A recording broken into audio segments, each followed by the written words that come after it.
Tips and ട്രിക്സിലേക്ക് ഏവർക്കും സ്വാഗതം. SCERT സയൻസിലെ പ്രധാനപ്പെട്ട ചോദ്യങ്ങൾ ഉൾക്കൊള്ളിച്ചുകൊണ്ടുള്ള വീഡിയോ ആണ്. വരാനിരിക്കുന്ന LDC എക്സാമിന് ജനറൽ സയൻസ് വിഭാഗത്തിൽ നിന്നും 6-7 മാർക്കിന് തന്നെ നമുക്ക് ചോദ്യങ്ങൾ പ്രതീക്ഷിക്കാം. അതിൽ തന്നെ SCERT ക്വസ്റ്റ്യൻസ് വളരെയധികം ഇമ്പോർട്ടന്റ് ആണ്. അപ്പൊ എല്ലാവർക്കും വീഡിയോയിലേക്ക് സ്വാഗതം.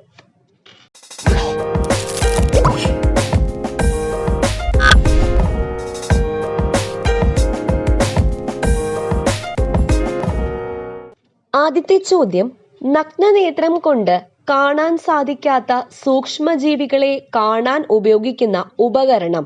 നഗ്നനേത്രം കൊണ്ട് കാണാൻ സാധിക്കാത്ത സൂക്ഷ്മജീവികളെ കാണാൻ ഉപയോഗിക്കുന്ന ഉപകരണം ഏതാണ്? മൈക്രോസ്കോപ്പ്. അതെല്ലാവർക്കും അറിയാന്നുള്ള ഉത്തരമാണല്ലോ, മൈക്രോസ്കോപ്പ്. ജീവശരീരം നിർമ്മിക്കപ്പെട്ടിരിക്കുന്ന ചെറു ഘടകങ്ങൾക്ക് പറയുന്ന പേരെന്താണ്? ജീവശരീരം. ഒരു ജന്തുവിന്റെ ശരീരം നിർമ്മിക്കപ്പെട്ടിരിക്കുന്ന, അതിപ്പം സസ്യങ്ങളുടെ ശരീരമായാലും ജന്തുക്കളുടെ ശരീരമായാലും അത് നിർമ്മിക്കപ്പെട്ടിരിക്കുന്ന ചെറു ഘടകങ്ങൾ അറിയപ്പെടുന്ന പേര് എന്താണ്? കോശങ്ങൾ. കോശങ്ങളാണ്. ഒരു കോശം മാത്രമുള്ള ജീവികൾ. ചില ജീവികളിൽ ഒരൊറ്റ കോശം മാത്രമേ ഉള്ളൂ. അപ്പോൾ ഒരു കോശം മാത്രമുള്ള ജീവികളെ പറയുന്ന പേരെന്താണ്?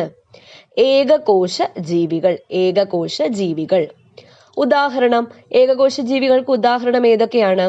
Amoeba, paramecium, euglena, bacteria. ഈ ക്വസ്റ്റ്യൻ എങ്ങനെയാ ചോദിക്കുന്നത്? താഴെ പറയുന്നവയിൽ ഏകകോശ ജീവി അല്ലാത്തത് എന്ന് പറഞ്ഞിട്ട് ഈ ഓപ്ഷൻസ് തരും.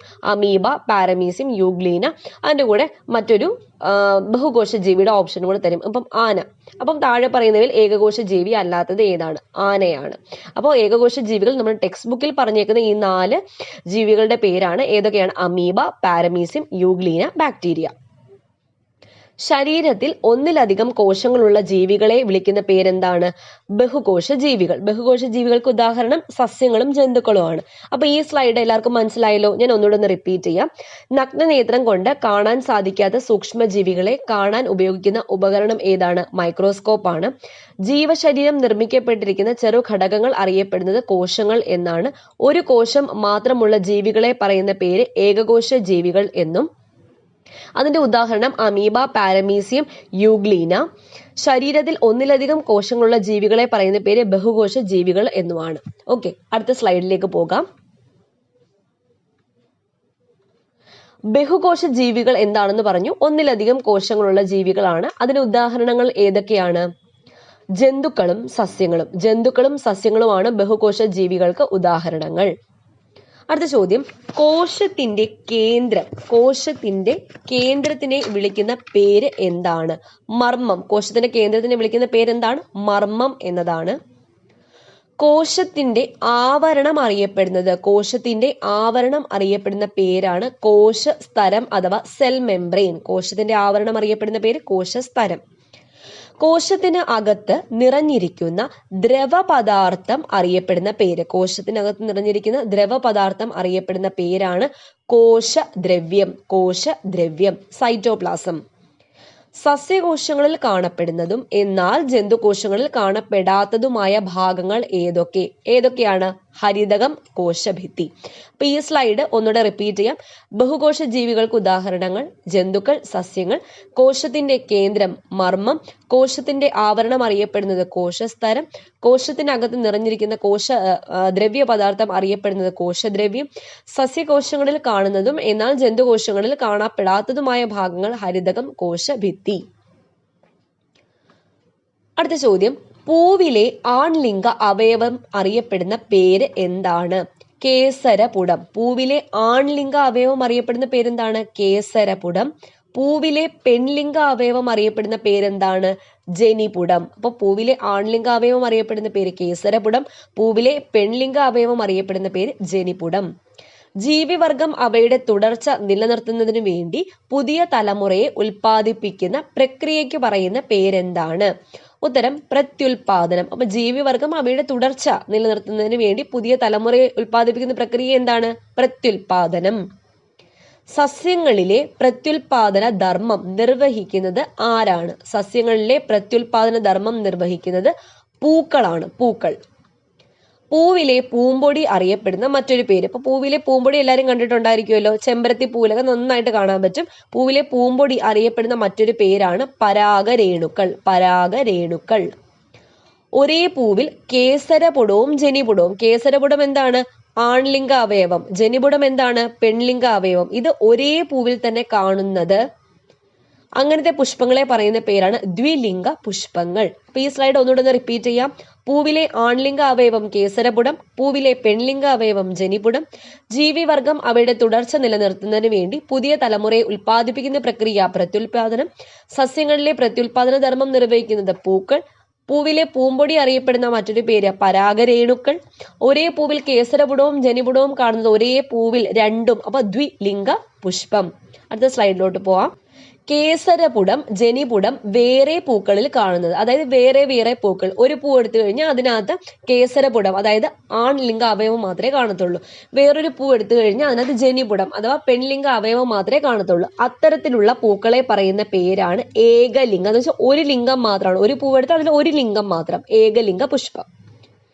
ആൺപൂക്കളും പെൺപൂക്കളും ഉള്ള സസ്യങ്ങൾക്ക് ഉദാഹരണം, അതായത് ആൺപൂക്കളും ഉണ്ട് പെൺപൂക്കളും ഉണ്ട്, അങ്ങനെയുള്ള സസ്യങ്ങൾക്ക് ഉദാഹരണമാണ് ഏത്? മത്തൻ, വെള്ളരി, പാവൽ, പടവലം, തെങ്ങ്, കവുങ്ങ്. ഇവയാണ് ആൺപൂക്കളും പെൺപൂക്കളും ഉള്ള സസ്യങ്ങൾക്ക് ഉദാഹരണം. ഈ 6 എണ്ണത്തിന്റെ പേരാണ് ടെക്സ്റ്റിൽ വളരെയധികം ഇമ്പോർട്ടന്റ് ആയിട്ട് പറഞ്ഞിട്ടുണ്ട്. ഏതൊക്കെയാണ്? മത്തൻ, വെള്ളരി, പാവൽ, പടവലം, തെങ്ങ്, കവുങ്ങ്. മത്തൻ, വെള്ളരി, പാവൽ, പടവലം, തെങ്ങ്, കവുങ്ങ്. ഓക്കെ. പുംബീജം അണ്ഡവുമായി കൂടിച്ചേർന്ന് പ്രവർത്തനം അറിയപ്പെടുന്നത്. പുംബീജം അണ്ഡവുമായി കൂടിച്ചേരുന്ന പ്രവർത്തനം അറിയപ്പെടുന്ന പേരാണ് ബീജസങ്കലനം. അഥവാ ഏതാണ്? ബീജസങ്കലനം. ബീജസങ്കലനം. അടുത്ത ചോദ്യം, പരാഗണത്തിന് സഹായിക്കുന്ന ഘടകങ്ങൾ അറിയപ്പെടുന്നത്. അപ്പൊ പരാഗണത്തിന് സഹായിക്കുന്ന ഘടകങ്ങൾ, പോളിനേഷൻ അല്ലേ പരാഗണം എന്ന് പറയുന്നത്, അതിന് സഹായിക്കുന്ന ഘടകങ്ങൾ അറിയപ്പെടുന്നത് പരാഗണകാരികൾ, പോളിനേറ്റിംഗ് ഏജൻസ്. അതായത് ഉദാഹരണം ഞാൻ ഇപ്പൊ പറഞ്ഞിട്ടുണ്ട്. പരാഗണകാരികൾക്ക് ഉദാഹരണം ഏതൊക്കെയാണ്? ജലം, നിശാശലഭം, കാറ്റ്, തേനീച്ച, പൂമ്പാറ്റ. അപ്പം ഇതൊക്കെ ഒരു പൂവിൽ നിന്നും പൂമ്പൊടി മറ്റൊരു പൂവിലേക്ക് എത്താൻ വേണ്ടി സഹായിക്കുന്ന അതിനെയാണ് പരാഗണകാരികൾ എന്ന് പറയുന്നത്. അതിനുള്ള ഉദാഹരണങ്ങൾ ഏതൊക്കെയാണ്? ജലം, നിശാശലഭം, കാറ്റ്, തേനീച്ച, പൂമ്പാറ്റ. ഓക്കെ. അപ്പൊ ഈ സ്ലൈഡ് ഒന്നുകൂടെ ഒന്ന് റിപ്പീറ്റ് ചെയ്യാം. കേസരപുടം ജനിപുടം വേറെ പൂക്കളിൽ കാണപ്പെടുന്നത് ഏകലിംഗ പുഷ്പം എന്ന് പറയുന്നു. ആൺപൂക്കളും പെൺപൂക്കളും ഉള്ള സസ്യങ്ങൾക്ക് ഉദാഹരണം മത്തൻ, വെള്ളരി, പാവൽ, പടവലം, തെങ്ങ്, കവുങ്ങ്. പുംബീജം അണ്ഡവുമായി കൂടിച്ചേർന്നുള്ള പ്രവർത്തനം അറിയപ്പെടുന്നത് ബീജസങ്കലനം. പരാഗണത്തിന് സഹായിക്കുന്ന ഘടകങ്ങൾ അറിയപ്പെടുന്നത് പരാഗണകാരികൾ. പരാഗണകാരികൾക്കുള്ള ഉദാഹരണം ജലം, നിശാശലഭം, കാറ്റ്, തേനീച്ച, പൂമ്പാറ്റ. അടുത്ത സ്ലൈഡിലേക്ക് പോകാം. നെല്ല്, ഗോതമ്പ്, ചോളം, കരിമ്പ്. നെല്ല്, ഗോതമ്പ്, ചോളം, കരിമ്പ് എന്നിവയിൽ പരാഗണം നടക്കുന്നത്, അതിന് സഹായിക്കുന്നത് കാറ്റാണ്. കാറ്റ് വഴിയാണ് നെല്ലില്, ഗോതമ്പിൽ, ഇപ്പൊ തന്നെ പഠിച്ചു പോണേ, നെല്ല്, ഗോതമ്പ്, ചോളം, കരിമ്പ് എന്നിവയിൽ പരാഗണം നടക്കുന്നത് കാറ്റ് വഴിയാണ്. ഇമ്പോർട്ടന്റ് ആയിട്ടുള്ള ചോദ്യമാണ് അടുത്തത്. ഇത് പ്രതീക്ഷിക്കുക. ഈ ചോദ്യം കുരുമുളക് ചെടിയിൽ പരാഗണം നടക്കുന്നത് ജലത്തിലൂടെ അല്ലെങ്കിൽ മഞ്ഞിലൂടെ. ഇത് രണ്ടും ഒന്ന് ഓർത്ത് വെച്ചേക്ക. ജലത്തിലൂടെ അല്ലെങ്കിൽ മഞ്ഞു തുള്ളിയിലൂടെ കുരുമുളക് ചെടിയിൽ പരാഗണം നടക്കുന്നു, പോളിനേഷൻ നടക്കുന്നു. ചേന, ചേമ്പ് തുടങ്ങിയവയിൽ പരാഗണം നടത്തുന്നത്, ചേനയിലും ചേമ്പിലും പരാഗണം നടത്തുന്നത് ഈച്ചയാണ്. ഈച്ച. ചേനയിലും ചേമ്പിലും ഈച്ചയാണ്. രണ്ടിലും ചായ അപ്പൊ ഈച്ച. ഓക്കെ. അടുത്ത ചോദ്യം, മെക്സിക്കൻ കാടുകളിൽ വളരുന്ന വാനിലയിൽ പരാഗണം നടത്തുന്ന തേനീച്ചകളുടെ ഇനമാണ്. മെക്സിക്കൻ കാടാണ് കാടുകളിൽ വളരുന്ന വാനിലയിൽ പരാഗണം നടത്തുന്ന ഈച്ചകളുടെ ഇനം, തേനീച്ചകളുടെ ഇനമാണ് മെലിപ്പോണ എന്ന ഇനം തേനീച്ചകളാണ് മെക്സിക്കൻ കാടുകളിൽ വളരുന്ന വാനിലയിൽ പരാഗണം നടത്തുന്നത്. ഏത് തേനീച്ചകളാണ്? മെലിപ്പോണ. അടുത്ത ചോദ്യം, ഒരു പൂവിൽ നിന്ന് ഒരു ഫലം മാത്രമാണ് ഉണ്ടാകുന്നതെങ്കിൽ, അപ്പൊ നമ്മൾ സാധാരണ കാണാറുള്ള ഒരു പൂവിൽ നിന്ന് ഒരു ഫലം മാത്രം, അങ്ങനെ ഉണ്ടാകുന്ന ആ ഫലങ്ങൾ പറയുന്ന പേര് ലഘുഫലങ്ങൾ, സിമ്പിൾ ഫ്രൂട്ട്സ് ആണ്. ഒരു പൂവിൽ നിന്ന് ഒരു ഫലം മാത്രം. അടുത്തത്, ഒരു പൂവിൽ നിന്നും ഒന്നിലധികം ഫലം ഉണ്ടാകുന്നുവെങ്കിൽ അത്തരം ഫലങ്ങൾ അറിയപ്പെടുന്നത് പുഞ്ചഫലം അല്ലെങ്കിൽ അതിന്റെ ഇംഗ്ലീഷ് എന്താ? Aggregate fruit. ഓക്കെ. അപ്പൊ ഈ സ്ലൈഡ് ഞാൻ ഒന്നുകൂടെ ഒന്ന് റിപ്പീറ്റ് ചെയ്യാം. നെല്ല്, ഗോതമ്പ്, ചോളം, കരിമ്പ് എന്നിവയിൽ പരാഗണം നടക്കുന്നത് കാറ്റ് വഴിയാണ്. കുരുമുളക് ചെടിയിൽ പരാഗണം നടക്കുന്നത് ജലത്തിലൂടെയാണ്. ചേന, ചേമ്പ് തുടങ്ങിയവയിൽ പരാഗണം നടത്തുന്നത് ഈച്ചയാണ്. മെക്സിക്കൻ കാടുകളിൽ വളരുന്ന വാനിലയിൽ പരാഗണം നടത്തുന്ന തേനീച്ചകളുടെ ഇനമാണ് മെലിപ്പോണ. ഒരു ഒരു പൂവിൽ നിന്ന് ഒരു ഫലം മാത്രമാണ് ഉണ്ടാകുന്നതെങ്കിൽ ആ ഫലം അറിയപ്പെടുന്ന പേര് ലഘുഫലങ്ങൾ.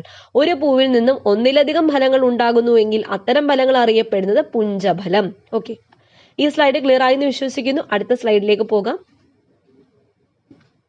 അടുത്ത ചോദ്യം, പുഞ്ചഫലങ്ങൾ പറഞ്ഞല്ലോ. എന്താണ്? ഒരു പൂവിൽ നിന്നും ഒന്നിലധികം ഫലം ഉണ്ടാകുന്നുവെങ്കിൽ അത്തരം ഫലങ്ങളെ പറയുന്ന പേരെന്താ?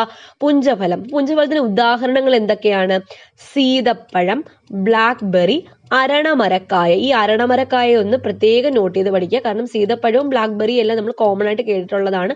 അരണമരക്കായ എന്ത് ഫലത്തിന് ഉദാഹരണം? പുഞ്ചഫലം. ഓക്കെ, അടുത്ത ചോദ്യം, ബീജസങ്കലനം വഴി ചില പൂക്കൾ ഫലമാകുകയും ചിലത് ആകാതിരിക്കുകയും ചെയ്യുന്നു.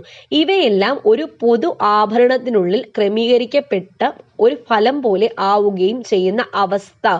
ക്വസ്റ്റ്യൻ മനസ്സിലായോ? എന്താണ്? ബീജസങ്കലനം വഴി ചില പൂക്കൾ ഫലമാവുകയും ചിലത് ആകാതിരിക്കുകയും ചെയ്യുന്നു. ഇവയെല്ലാം ഒരു പൊതു ആവരണത്തിനുള്ളിൽ ക്രമീകരിക്കപ്പെട്ട ഒരു ഫലം പോലെ ആകുന്ന അവസ്ഥയ്ക്ക് പറയുന്ന പേരാണ് സംയുക്ത ഫലങ്ങൾ അഥവാ മൾട്ടിപ്പിൾ ഫ്രൂട്ട്. മൾട്ടിപ്പിൾ ഫ്രൂട്ട് അഥവാ സംയുക്ത ഫലങ്ങൾ. അപ്പോ ഈ സംയുക്ത ഫലത്തിന് ഉദാഹരണം നമ്മൾ ഈ ക്വസ്റ്റ്യൻ കേട്ടപ്പോൾ തന്നെ ഒരു ഫലം എല്ലാവരുടെയും മനസ്സിൽ വന്നു. ഏത് ഫലമാണത്? ചക്ക. അത് ഇമ്പോർട്ടന്റ് ആയിട്ടുള്ള ചോദ്യമാണ്. ഈ ചക്കയുടെ കാര്യം മാത്രമാണ് ടെക്സ്റ്റ് പറയുന്നത്. അതുകൊണ്ട് തന്നെ സംയുക്ത ഫലത്തിന് ഉദാഹരണമാണ് ചക്ക. ബീജസങ്കലനത്തിന് ശേഷം അണ്ഡാശയം വളർന്ന് രൂപപ്പെടുന്നത്. അപ്പൊ ബീജസങ്കലനം കഴിഞ്ഞു, ഏതാണ്? ഫെർട്ടിലൈസേഷൻ കഴിഞ്ഞു. അത് കഴിഞ്ഞ ശേഷം അണ്ഡാശയം വളർന്ന് രൂപപ്പെടുന്ന അതിനെ പറയുന്ന പേരെന്താണ്? ഫലം. അതായത് ഫ്രൂട്ടാണ് ബീജസങ്കലനം ഫെർട്ടിലൈസേഷൻ കഴിഞ്ഞ് രൂപപ്പെടുന്നത്. അടുത്ത ചോദ്യം, ചില സസ്യങ്ങളിൽ പൂഞ്ഞെട്ട്, പുഷ്പാസനം, ഇതൊരു ഇമ്പോർട്ടന്റ് ആയിട്ടുള്ള ചോദ്യമാണ്. പൂഞ്ഞെട്ട്, പുഷ്പാസനം തുടങ്ങിയ ഭാഗങ്ങൾ വളർന്ന ഫലം പോലെയാകുന്നു. ഇവ അറിയപ്പെടുന്നത് കപട ഫലങ്ങൾ അഥവാ ഫാൾസ് ഫ്രൂട്ട്.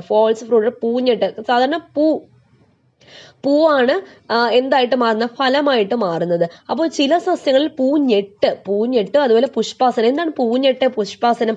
അതിന്റെ രണ്ടിന്റെയും അർത്ഥം എന്താണെന്ന് അറിയാവോ? പുഷ്പാസനം എന്ന് പറഞ്ഞു കഴിഞ്ഞാൽ പുഷ്പങ്ങൾക്ക് ഇരിക്കാനുള്ള ഒരു ഇരിപ്പിടം, അതായത് പൂവിന്റെ ഭാഗങ്ങൾക്ക് ഇരിപ്പിടം ഒരുക്കുന്നതാണ് പുഷ്പാസനം. ഇംഗ്ലീഷിൽ പറഞ്ഞു കഴിഞ്ഞാൽ തലാമസ്.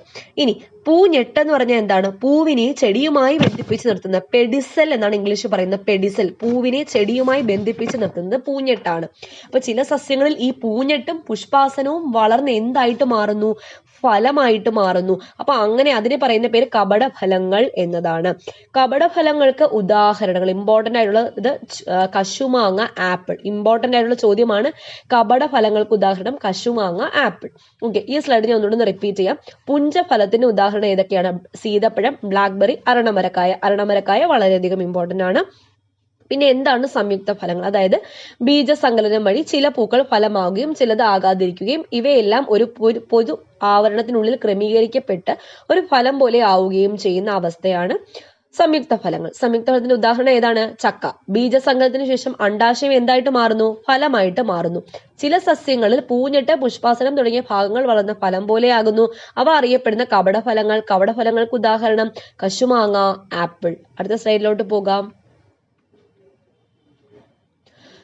അടുത്തത്, ഭൂമധ്യരേഖാ പ്രദേശത്ത് ഭൂമി സ്വയം തിരിയാൻ എടുക്കുന്ന സമയം. ഭൂമധ്യരേഖ ഇക്വേറ്റർ റീജിയണിൽ ഭൂമി സ്വയം തിരിയാൻ എടുക്കുന്ന സമയം 1667 kilometre per hour. 1667 kilometre per hour. ഭൂമി സൂര്യനെ ചുറ്റുന്നതിനെടുക്കുന്ന സമയം. നല്ലൊരു ചോദ്യമാണ്. ഭൂമി സൂര്യനെ ചുറ്റുന്നതിനെടുക്കുന്ന സമയം 1,06,000 kilometre per hour. 1,06,000 kilometre per hour.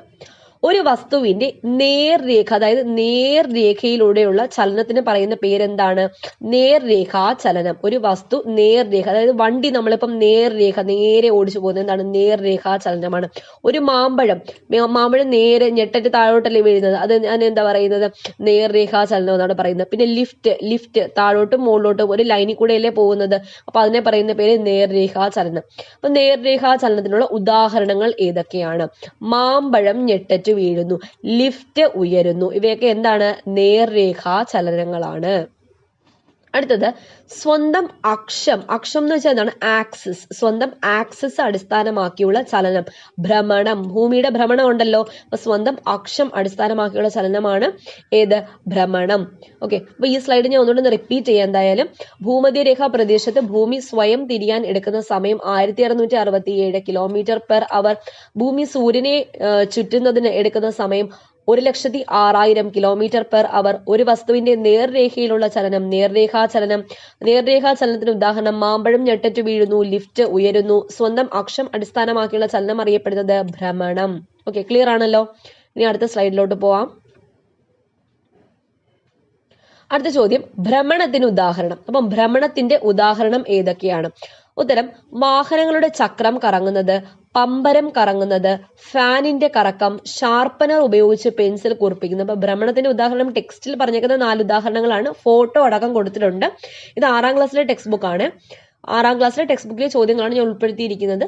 അപ്പോൾ ഭ്രമണത്തിന്റെ ഉദാഹരണം ഏതൊക്കെയാണ്? വാഹനങ്ങളുടെ ചക്രം കറങ്ങുന്നത്, ഫാനിന്റെ കറക്കം, പിന്നെ ഷാർപ്പനർ ഉപയോഗിച്ച് പെൻസിൽ കൂർപ്പിക്കുന്നത്, പമ്പരം കറങ്ങുന്നത്, ഇതെല്ലാം എന്ത്? ഭ്രമണത്തിന് ഉദാഹരണമാണ്. ഒരു വസ്തുവിന്റെ വൃത്താകാര പാതയിലൂടെയുള്ള, അതായത് സർക്കുലാർ മോഷൻ, വൃത്താകാര പാതയിലൂടെയുള്ള ചലനത്തിന് പറയുന്ന പേരാണ് വർത്തുള ചലനം അഥവാ സർക്കുലാർ മോഷൻ. ഒരു വസ്തുവിന്റെ വൃത്താകാര പാതയിലൂടെയുള്ള ചലനത്തിന് പറയുന്ന പേരെന്താണ്? വർത്തുള ചലനം അഥവാ സർക്കുലാർ മോഷൻ. വർത്തുള ചലനത്തിന് ഉദാഹരണം ഏതൊക്കെയാണ്? ഒരു കല്ലിൽ ചരട് കെട്ടി കറക്കുമ്പോൾ കല്ലിന്റെ ചലനം. ഒരു കല്ലിൽ ചരട് ഇങ്ങനെ എല്ലാവരും നമ്മൾ കുഞ്ഞുനാളിലെല്ലാം ഇങ്ങനെ കെട്ടി കറക്കിയിട്ടുണ്ട്. നമ്മുടെ സ്കൂളിൽ എക്സ്പെരിമെന്റ് ചെയ്യാൻ പറഞ്ഞപ്പോഴും അല്ലാതെയോ നമ്മളിങ്ങനെ കെട്ടി കറക്കിയിട്ടുണ്ട്. അതുപോലെ കോമ്പസിൽ പെൻസിൽ ഘടിപ്പിച്ച് വൃത്തം വരയ്ക്കുന്നത്, കോമ്പസിൽ പെൻസിൽ വെച്ചിട്ട് പിന്നെ സർക്കിൾ വരയ്ക്കുന്നത്, വൃത്തപാതയിലൂടെ കളിത്തീവണ്ടി ഓടുന്നത്, ഇതെല്ലാം എന്ത് ചലനമാണ്? വർത്തുള ചലനം. ഒരു വൃത്താകാര പാതയിലൂടെയല്ലേ ഇതെല്ലാം, അപ്പോൾ വർത്തുള ചലനം. അടുത്ത ചോദ്യം, ഒരു വസ്തു ഒരു തുലന സ്ഥാനത്തെ ആസ്പദമാക്കി ഇരുവശങ്ങളിലേക്കും ചലിക്കുന്നത് അറിയപ്പെടുന്ന ദോലനം അഥവാ ഓസിലേഷൻ. ഒരു വസ്തു ഒരു തുലന സ്ഥാനത്തെ, അതായത് ഒരു ഇക്വിലിബ്രിയം പോയിന്റിനെ ആസ്പദമാക്കി അങ്ങോട്ടും ഇങ്ങോട്ടും ചലിക്കുന്നത് എന്താണ്? ദോലനം അഥവാ ഓസിലേഷൻ. അപ്പോ അതിന്റെ ഉദാഹരണം പറയുമ്പോൾ ദോലനം കുറച്ചും കൂടെ ക്ലിയർ ആവും. എന്തൊക്കെയാണ് അതിന്റെ ഉദാഹരണങ്ങൾ?